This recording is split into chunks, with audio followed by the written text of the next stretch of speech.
নমস্কাৰ এই মুহূৰ্তত অসমৰ প্ৰত্যেকগৰাকী জনতালৈ দিবলৈ ওলাইছো ডাঙৰ খবৰ তো যিসকল মানুহে ভিডিঅ'টোত ক্লিক কৰিছে অনুগ্ৰহ কৰি ভিডিঅ'টো স্কিপ নকৰি প্ৰথমৰ পৰা শেষলৈ চাই থাকিব কিয়নো এইটো ভিডিঅ'ৰ মাজত ৰেচন কাৰ্ডৰ পৰা আৰম্ভ কৰি এপিডিচিএলৰ বিদ্যুৎ সংযোগ থকা সকললৈ কেইখনমান গুৰুত্বপূৰ্ণ খবৰ প্ৰদান কৰিম অনুগ্ৰহ কৰি ভিডিঅ'টোত ক্লিক কৰিছে যদি ভিডিঅ'টো স্কিপ নকৰি প্ৰথমৰ পৰা শেষলৈ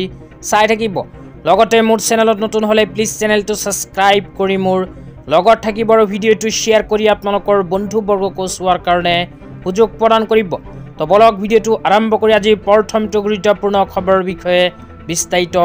জানি লওক আজিৰ প্ৰথমটো গুৰুত্বপূৰ্ণ খবৰ হল ৰেচন কাৰ্ড লৈ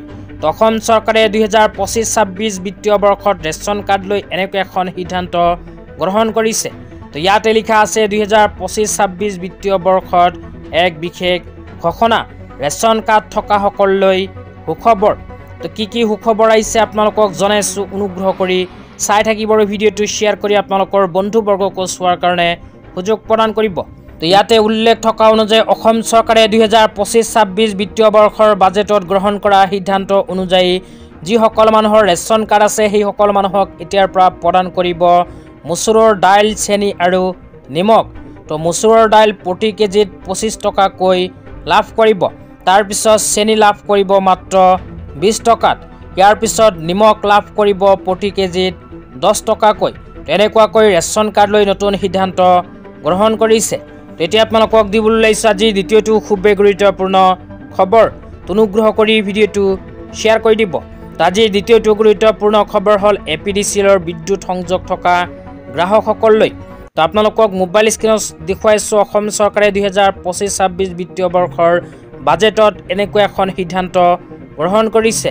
ইয়াতে লিখা আছে হ্ৰাস পাব বিদ্যুতৰ মাচুল তো অসম চৰকাৰে বিদ্যুতৰ মাচুল হ্ৰাস কৰিব তো কেনেকৈ হ্ৰাস কৰিব আপোনালোকক জনাই দিছো অনুগ্ৰহ কৰি ভিডিঅ'টো শেয়াৰ কৰি দিয়ক তো ইয়াতে লিখা আছে প্ৰতি মাহত 120 ইউনিট খৰচ কৰা বিদ্যুৎ গ্ৰাহকৰ প্ৰতি ইউনিটত 1 টকাকৈ হ্ৰাস পাব তো যিসকল মানুহে প্ৰতি মাহত 120 ইউনিট লৈকে খৰচ কৰে সেই সকল মানুহৰ প্ৰতি ইউনিটত 1 টকাকৈ হ্ৰাস প্ৰদান কৰিব অসম চৰকাৰে তেতিয়া আপোনালোকক দিবলৈ ওলাইছো আজি তৃতীয়টো খুবেই গুৰুত্বপূৰ্ণ খবৰ আজি তৃতীয়টো গুৰুত্বপূৰ্ণ খবৰ হল জল মিত্ৰ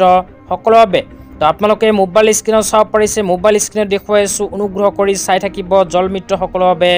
অসম চৰকাৰে 2025-26 বিত্তীয় বৰ্ষৰ বাজেটত এখন বিশেষ সিদ্ধান্ত গ্ৰহণ কৰিছে তো যিসকলে ভিডিঅ'টো চাই আছে অনুগ্ৰহ কৰি শেয়াৰ কৰি দিব তো ইয়াতে কি লিখা আছে পঢ়ি শুনাই দিছো তো ইয়াতে জল মিত্ৰ সকলৰ বাবে কোৱা হৈছে সুখবৰ তো তাৰ পিছত আৰু কি লিখা আছে জনাই আছো তাৰ পিছত লিখা আছে জল মিত্ৰৰ মাহিলী পাৰিতোষিক 1000 টকালৈ বৃদ্ধি হ'ব তো জল মিত্ৰ সকলক প্ৰতি মাহে দৰমহাত 1000 টকাকৈ বৃদ্ধি কৰিব অসম চৰকাৰে তো নতুনকৈ 2025-26 বিত্তীয় বৰ্ষৰ বাজেটত এনেকুৱা কেইখনমান নতুন সিদ্ধান্ত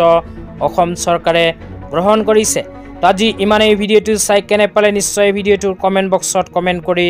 জনাই দিব লগতে মোৰ চেনেলত নতুন হলে প্লিজ চেনেলটো সাবস্ক্ৰাইব কৰি মোৰ